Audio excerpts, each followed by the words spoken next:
Pleasure and pain you will experience, but you will not be affected. A tree will experience shaking, but it will not be broken from the root. The root state continues to hold the entire tree, and shaking nourishes the tree. The same shaking that can break you with the spiritual enlightenment, they simply make you a dance.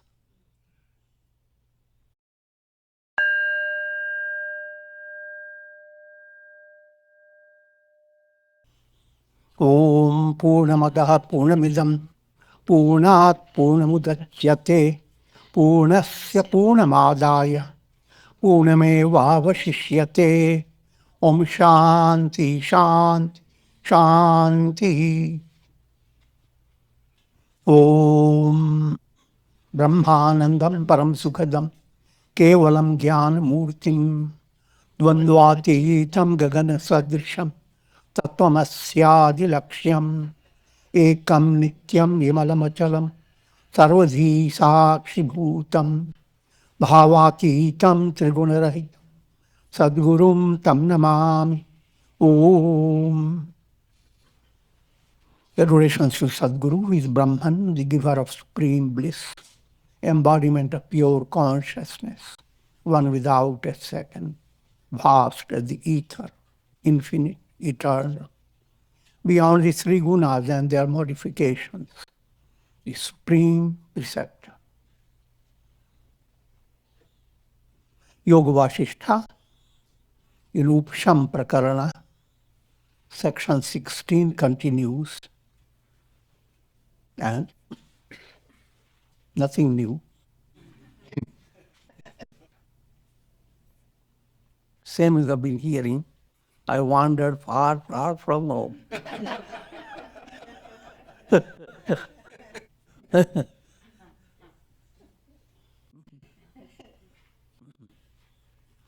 Your arm has gone into mayhem.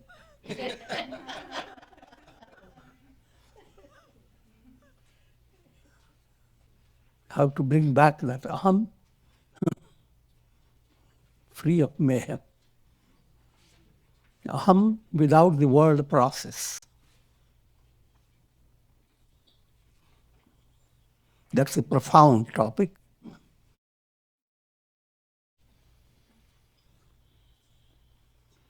And Yoga Vasistha, at this stage, is giving teachings at a very high level, giving you a very broad view of the state of enlightenment. But that becomes very important for sadhana. You must have clearer understanding of the goal. If your goal is defined by your sick mind, just to give a sample of sick mind. Mind has imagined lots of ghosts and goblins. When it comes to spirituality, mind has developed lots of ideas of rakshasas, asuras.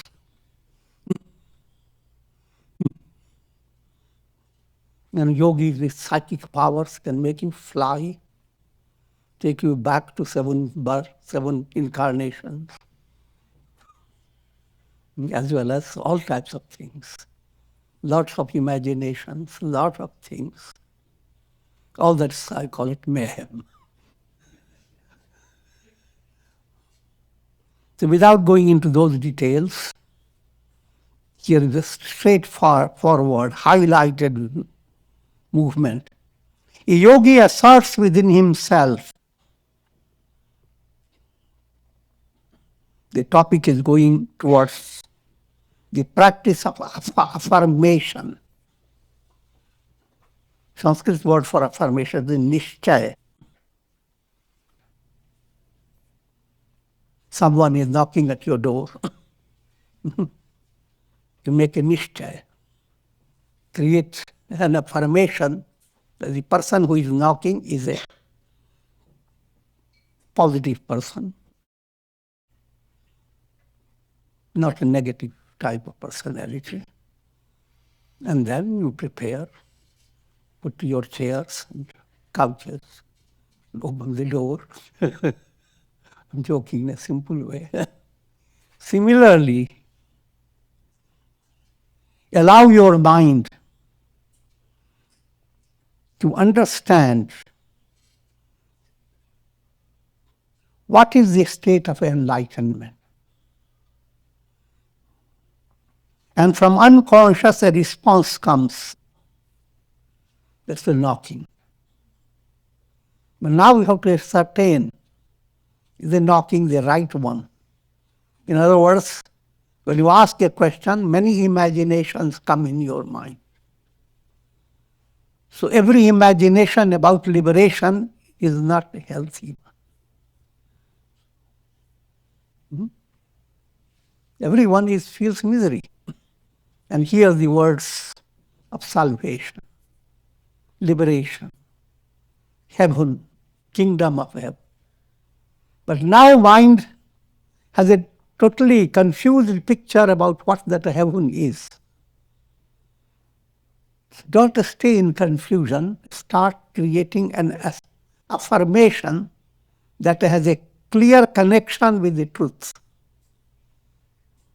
That affirmation movement automatically emerges if you begin to do your sadhana. Clearer the mind, greater is your glimpse of the higher movement. Confuse the mind, your glimpse of the higher movement has been dubbed. But don't wait for all that. In daily life, as you firstly seek a state of mind that becomes relaxed, and that you do go through all types of exercises, yoga exercises, pranayam, and most important, doing your duties in a right way. Bring 4 yogas in harmony in your daily life. Don't doing that, it may not become perfect, but that should be your intention. If you go on doing it, then when their mind becomes calm, automatically your expectation of the higher level doesn't come to you in a confused manner. It comes in a healthy manner. And will not go wrong if you pursue it. As you pursue it, your clarity will increase more and more. That's the subtle process.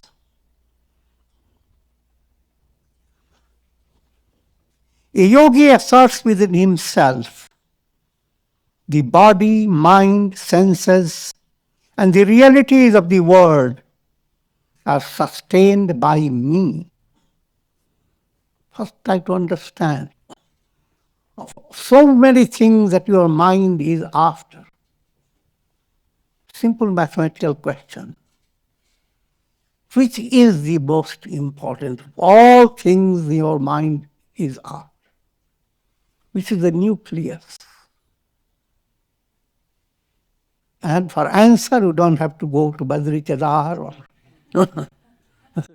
go after various places. Answer is, I am. You are the one. If you are not raising the question, all the millions of things that your mind gathers, if you don't put your finger on your iPad, all the details don't manifest on it. But the finger that puts on the iPad, that finger is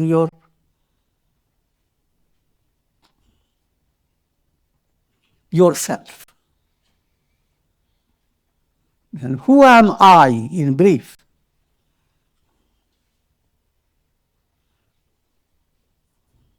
I am, simple what I'm leading you to understand, the I am of your personality.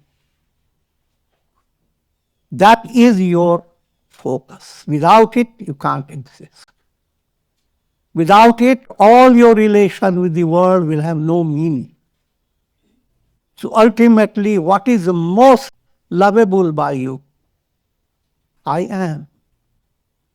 Now, therefore, determine what that I am is.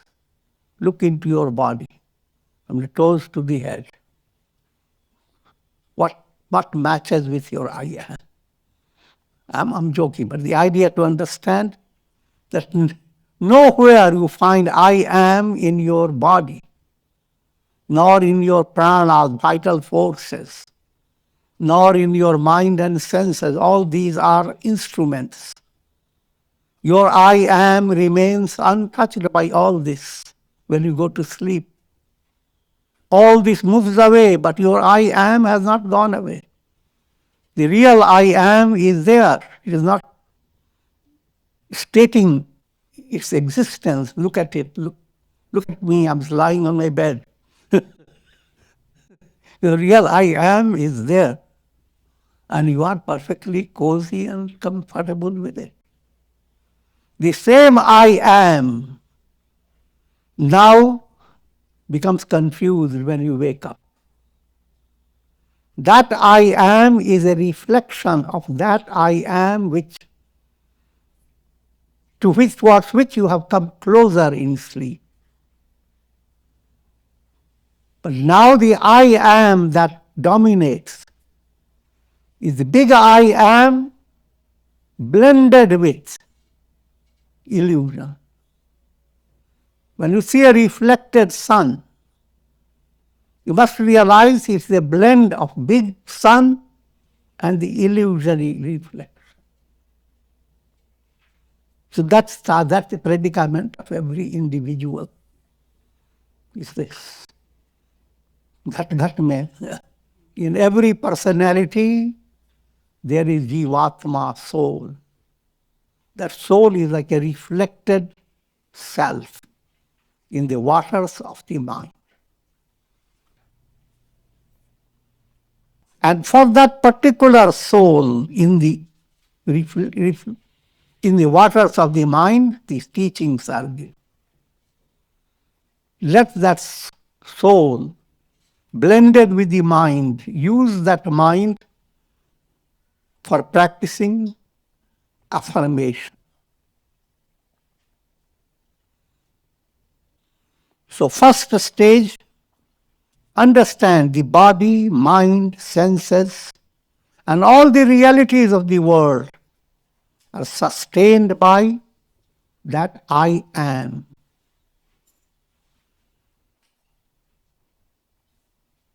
And though you are addicted to negative I am, the ego I am, use the same addiction.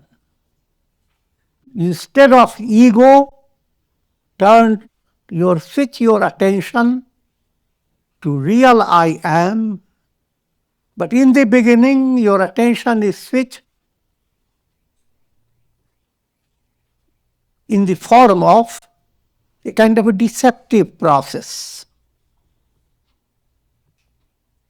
or in the form of a lie. First your mind says, how can I be God, Brahman?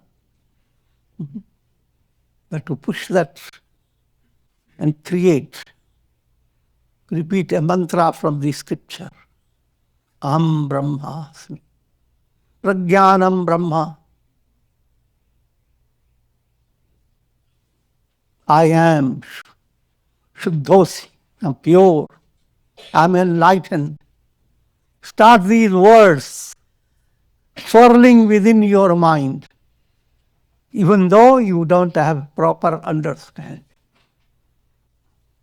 But while you are doing, as I said, if mind has become increasingly purified, the state doesn't stay passive. It begins to open the windows, subtle windows as it were.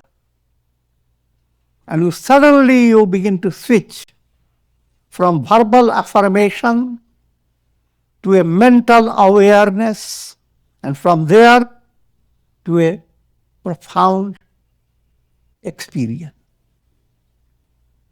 And that whole process is important. Otherwise, your mind is addicted to sustaining countless lies. What lies before your eyes? The statement itself tells you the answer. Lies.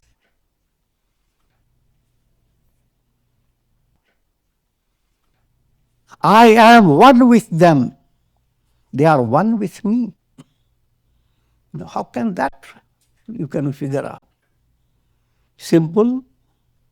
Think of your dream. While dreaming, everything is as real in your dream as in your waking state. As long as you are dreaming.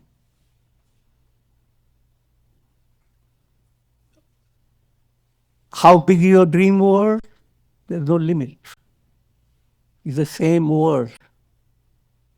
How many things are there? Millions and trillions. How many problems do you have? Countless. Now come to another level. Wake up and realize all that you envisioned in your dream was yourself. Your own consciousness. What you call in waking state, this is me. That me of yours, or that I of yours, extended itself in your dream. Everything in your dream, you. Suppose in your dream itself you develop that awareness. Sometimes it does happen. That is just a dream. And still you are in dream. And then the dream becomes more of a fun, called Leela. And in that funny state, you begin to realize how funny it is. In dream, there's beautiful sky, wonderful colors. But what's funny about it? Ocean is surging. Beautiful mountains shimmering like gold. But what's funny? I am. Beautiful birds are flying. Swan going up to a rainbow. How wonderful. And what's that? I am. I am the rainbow. I am that bird flying.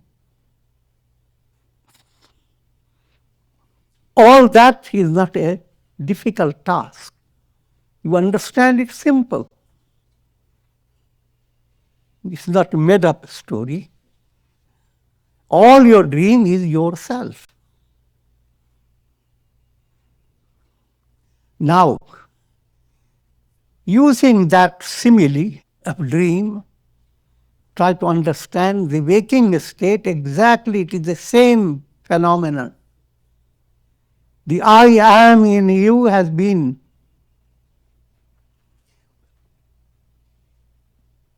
led into a delusional vision.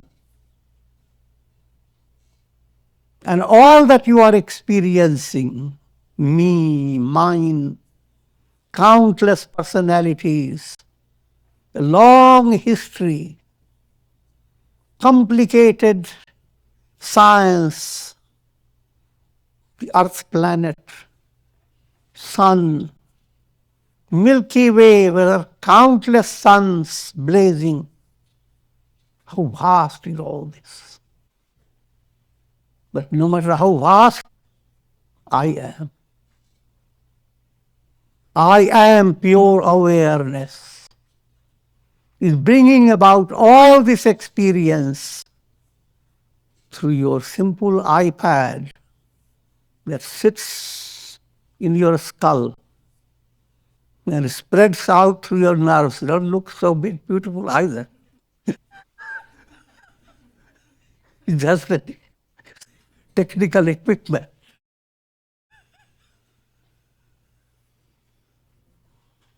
The I am is behind this whole equipment. Can shut out this iPad completely. Shutting it out, that's liberation. If you are constantly sitting with the iPad, you are not yourself. You have to shut it out. Having negated the ego sense that is related to the body and objects of the world, the yogi meditates upon pure I am, negation and affirmation. Bring out into your understanding what is the not self and what is the self. The understanding that operates is called vivek buddhi, discriminative intellect, vivek. Led by vivek. And the vivek movement becomes more clearer as you practice meditation day by day. A yogi meditates upon the pure I am that sustains the three states: waking, dream, deep sleep. All are experienced by I am. That I am sustains the three states, wherein all names and forms are negated. Mind creates names and forms, countless thought waves, projections. Mind becomes the basis of three lokas: practical reality, the world of sentiments, and the realm of understanding. These are three planes. And they, behind all the three planes, the reality, absolute reality, is the divine self. In the divine self, all the three planes disappear. The three planes are not practical reality, they are not essential reality. To give you a simple way to understand, if you are looking at a cinema show and you are deeply involved with the story, in that story you are seeing time, space, causation, past, present, future, and countless things. But behind all that you are seeing is not reality. And while you are seeing them, you are also seeing the screen. The screen, without the screen, you cannot see all those things. But then there is ignorance that doesn't make you understand that whatever you are seeing that is constantly changing is not the real one. What's behind all the changing drama, that's the real. That real is absolutely untouched by all these stories that are projected in the show. So with that understanding, yogi meditates upon the pure I am. The calm state of mind creates an affirmation. Nothing exists, nothing belongs to me. I'm neither body nor mind, nor intellect, nor ego. I am the Absolute Self. I'm Parabrahman. Or you can go through stages, I'm Satchidananda. When that revelation takes place, the vasanas of the heart are renounced, even like the dispersal of clouds by the wind. Vasanas, subtle desires that exist in your subconscious, unconscious. It is vasana that refracts your vision. How do you experience day by day, hour after hour? It depends upon what type of vasana is operating through your mind. If vasanas are not there, they are burnt up, then all the cinema show has stopped. All the projection-based experience stopped.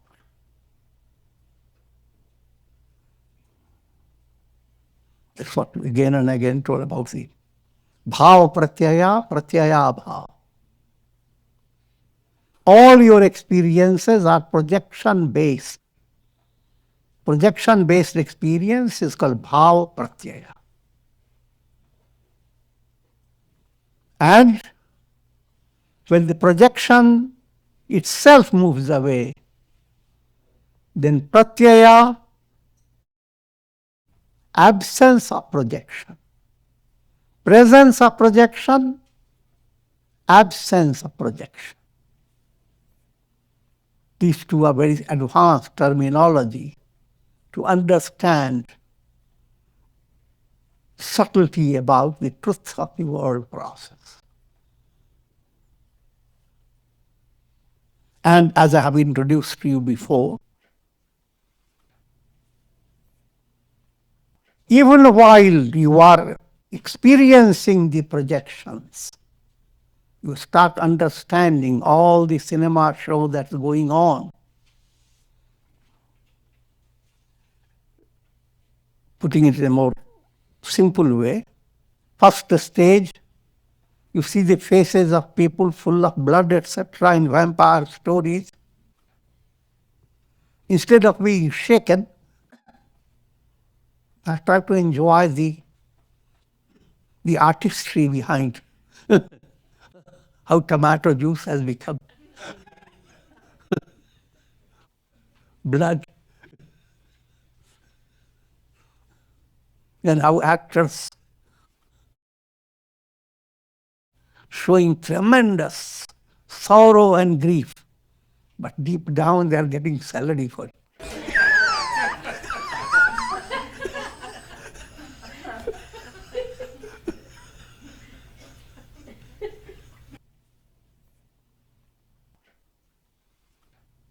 So even though there is a presence of projection, yet that projection is losing its charm, losing its intricacy and illusion.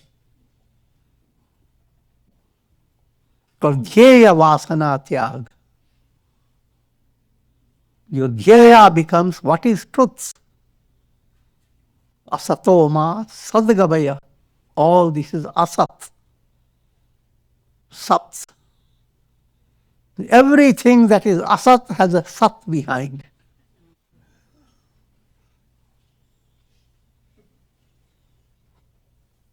And when this process culminates, it's called jnaya vasanatya. You have attained the goal. Jnaya means you have attained jnana. And that jnana is like fire. All vasanas, speaking allegorically, become burnt up. Dagdha vasana. The first stage, you purify your vasana, may create a channel until you reach a state, dagdha, Your vasana is completely burnt. Again, another simple illustration.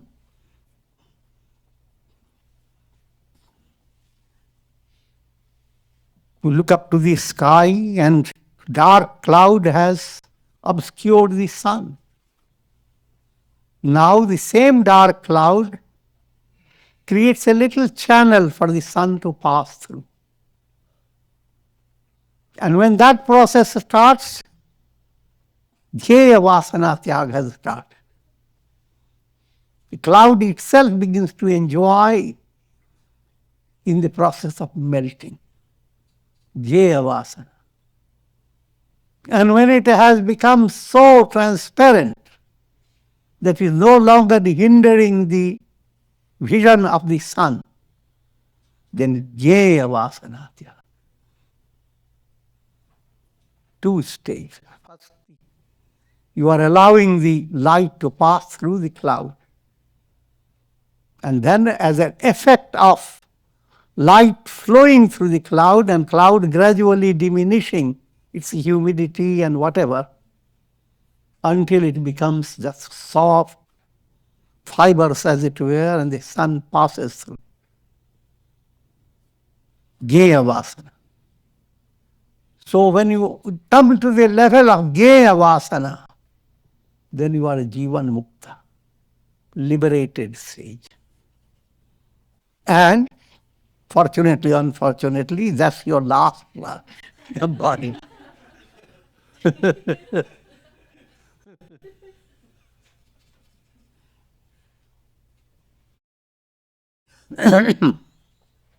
He who is unaffected by pleasure and pain is not tossed by currents of attachment and hatred.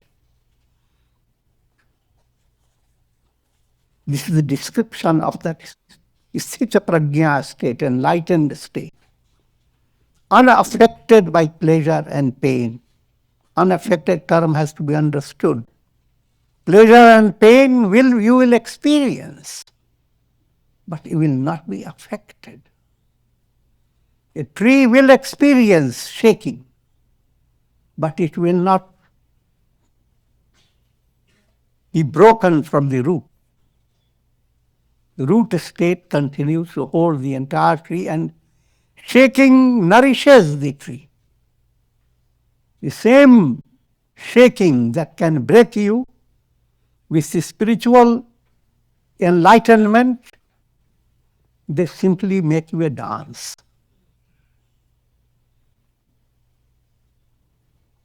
With the world becomes Leela. Because Leela. You can swallow it.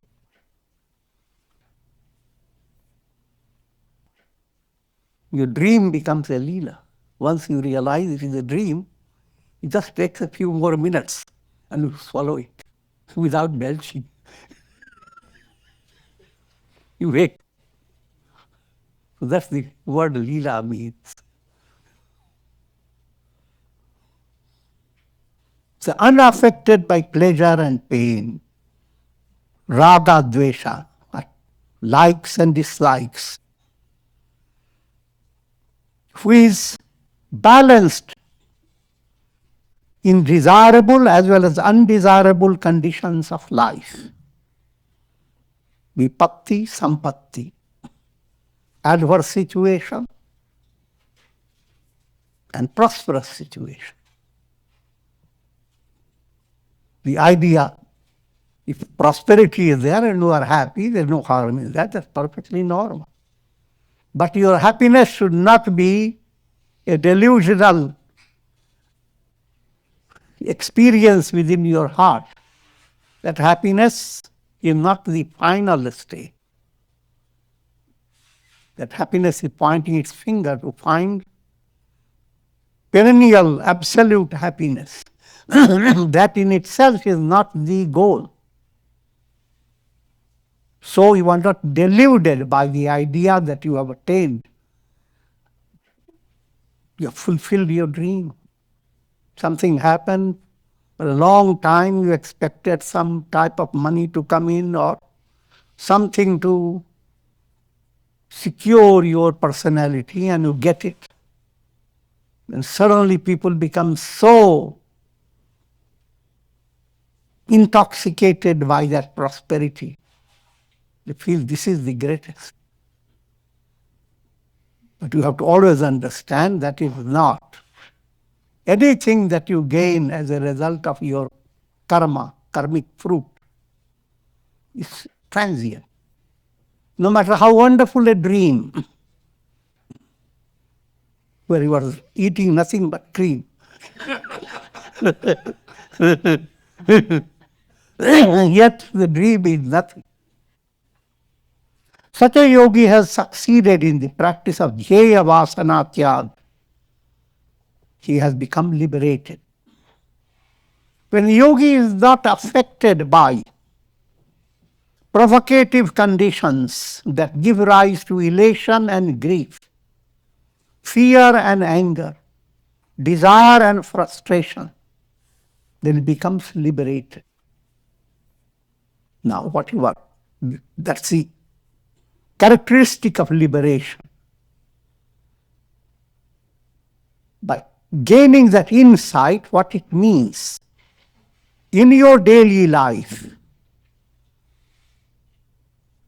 there is always alternate situations come in life. Joy and sorrow, elation and grief, fear and sometimes very fearless situation, anger and love, desire and its fulfillment. All these continue in your life. But while they continue, they are giving you challenge. Are you really moving towards God realization? Are you really understanding I am that? That's what nature is trying to teach you, that lesson, I am that. Guided by God. So what nature does, presents things that are very lovable to you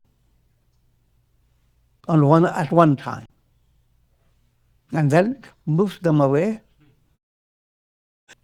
changing things that are frustrating.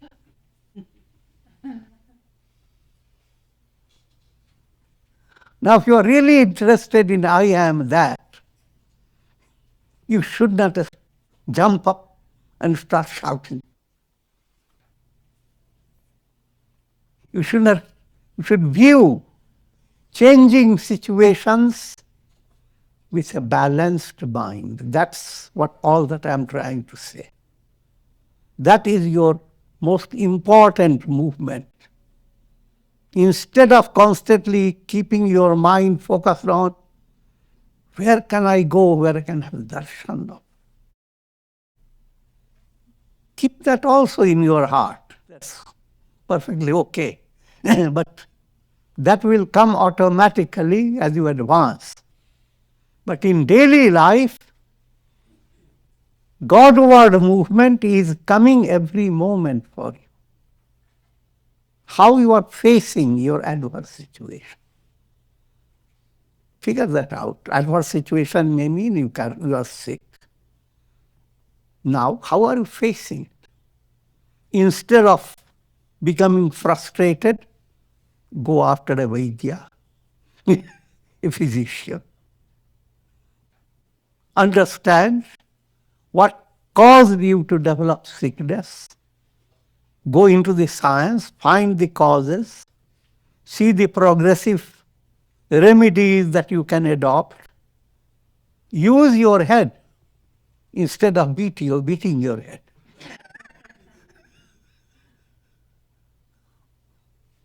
And while doing that, of course, understand that the divine in you, your reality is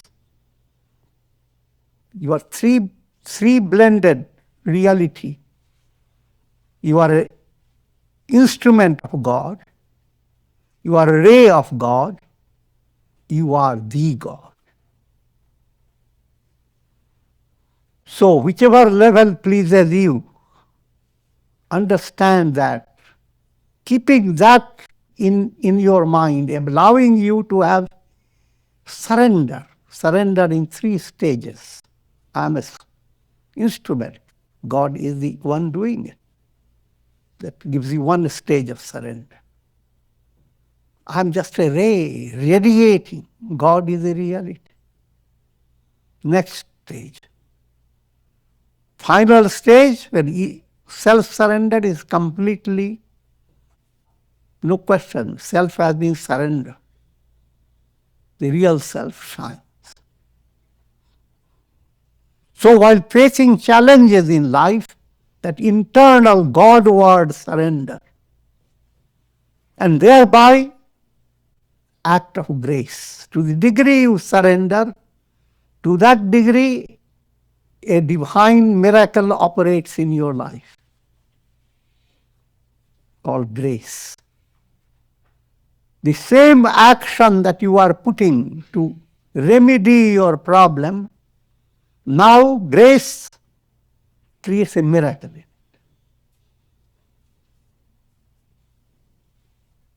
Section 17 focused on affirmations. What type of affirmation you must promote through a mind that is calm. Affirmations that promote liberation. Sage Vasistha continued, O Rama, those who attain disembodied liberation cannot be described by words. In other words, Videha Mukta is not the topic. Just stay Sadeha Mukta. Liberation in life. That's the goal being presented to you. So don't ask, when will I be out of my body? When a sage performs his daily duties without indulging in the pleasures of the senses, without being excited by subtle desires, he is called Jivan Mukta. Now, what you are being given? In order to reach that state, first point, daily duties. Qualified by his own daily duties, not others' duties. Swadharma. And I have already explained, but if you have big difficulty, simple understanding, whatever duty you are doing, understand behind that God's hand is there. So you are as if pleasing God by doing your duty the best way you can. And so, not pleasing your ego, pleasing God. So every activity, every work that you do is a part of your sadhana. Advanced student does not calculate that my time for sadhana is so little, what can I do? I must go somewhere else where I can have 8 hours of sadhana.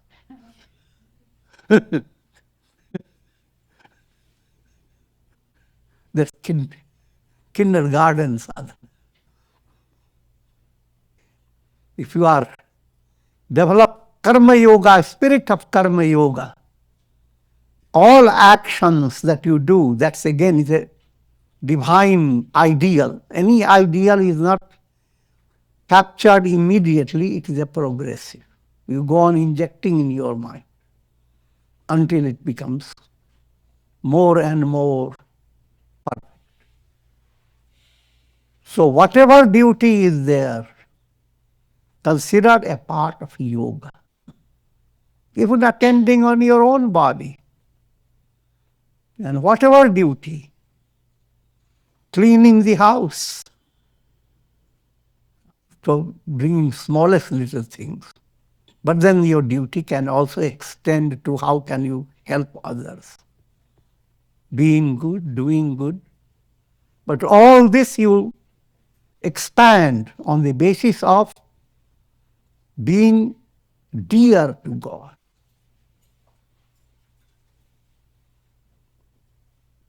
And likewise, next reality within every individual is bhavana, feeling. What type of feeling you are entertaining in spite of all worries and anxieties? Consider them like waves, and your feeling is a lake. So turn to the lake, don't go after those little things. Let them be, don't fight against them.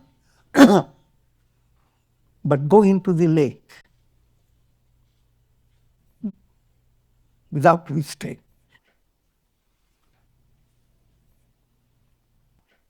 And stay calm. Then you find what is happening. Suddenly you see the sky entering into the lake. In spite of all those little waves and problems, the entire lake and all the waves move away from you. Expansion beyond imagination. That type of feeling movement, bhavana movement, that's called bhakti. Turn your sentiments and feelings in that direction. That's called bhakti yoga. Turn your willing process of the mind that is always trying to will. And greater the strength of will, you feel very happy. That strength of will, healthy strength of will means will to attain liberation.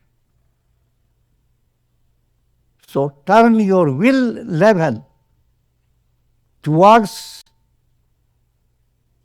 Drishavrata, the profound resolve to attain liberation. And then your understanding, intellect level, that knows things. Intellectually you know countless things, but it doesn't really matter. Intellectual knowledge. Here again you can make a differentiation. Countless things you know which are not purposeful. But your knowledge becomes focused on knowing the teachings of the scriptures under good guidance, called indirect knowledge. Now the same intellect is promoting indirect knowledge and giving a channel for realizing what you learn indirectly. Shravana, manana, listening, reflection, and so forth. So all the four yogas blend in your daily life. Your action into karma yoga, your feeling into bhakti yoga, willing process, raja yoga, and understanding process, rational process. Try to know that process into jnana yoga. Altogether, sampurna yoga. Craving that grows on the basis of illusory notion that the world is real is the basis of involvement in the world process. But when the mental process is freed of this illusory notion of the reality of the world, it sustains practical needs of life without causing bondage. What's being said? That when you understand the world as illusion, absolutely, profoundly understand it, you are a Jivan Mukta. As a Jivan Mukta, you are still in your body, and your bodily existence is sustained by prarabdha karma, karmic law. Body belongs to karmic law. At soul level, you are liberated. That is not restricted by your body. But as long as body is there, every individual, enlightened sage, continues with his prarabdha karma, and karma operates in three ways. Ichha prarabdha. Prarabdha karma that is creating very positive atmosphere. Anichha prarabdha. Prarabdha karma that is creating tragic situations. You can see when with Rama and Krishna, all saints and sages, these situations in life are not just simply because they are enlightened and God loves them. In spite of God loving them, they are led into all types of more horrible situations than masses generally have. And they end up with developing increasing love of God. So, anicca prarabdha. Pareccha prarabdha, it's kind of a common sense.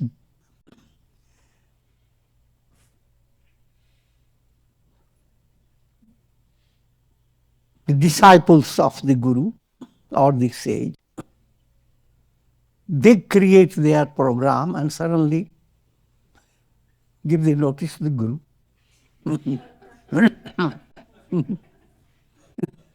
The Guru had no idea, he had no plan for it.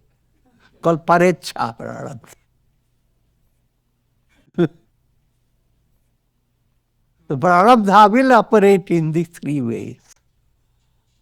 But no matter how all this happens, in a deeper level, aham brahmasmi. And the whole world is mithya. The world doesn't exist. I am neither body, mind, I am the Absolute. That truth awareness is unshaken.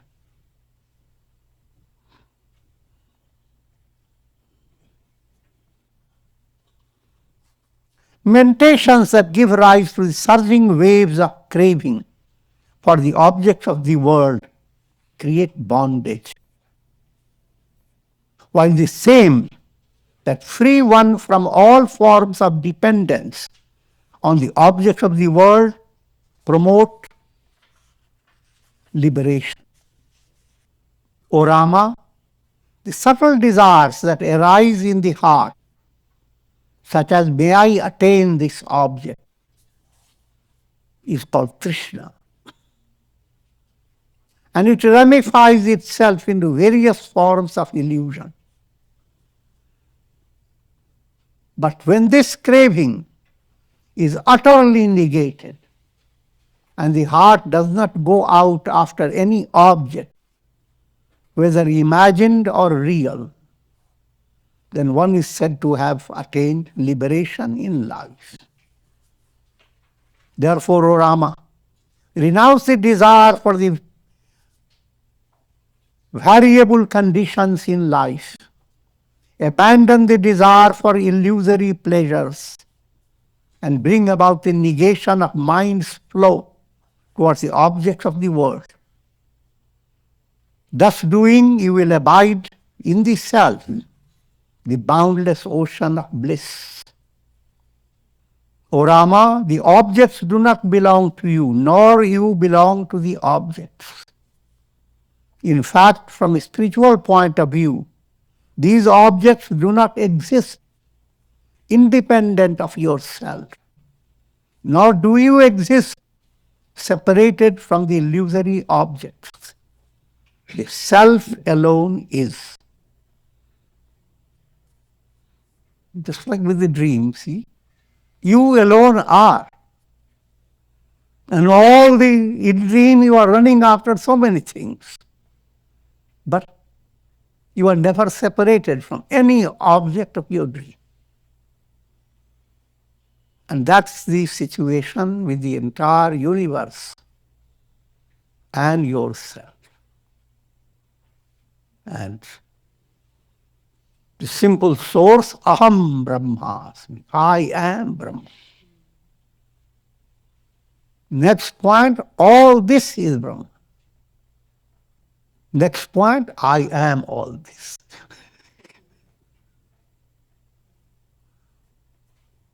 These are called affirmations, and more tomorrow. Om Purnamadaha Purnamidam Purnat Purnamudachyate Purnasya Purnamadaya Purnamevavashishyate. Om Shanti Shanti Shanti.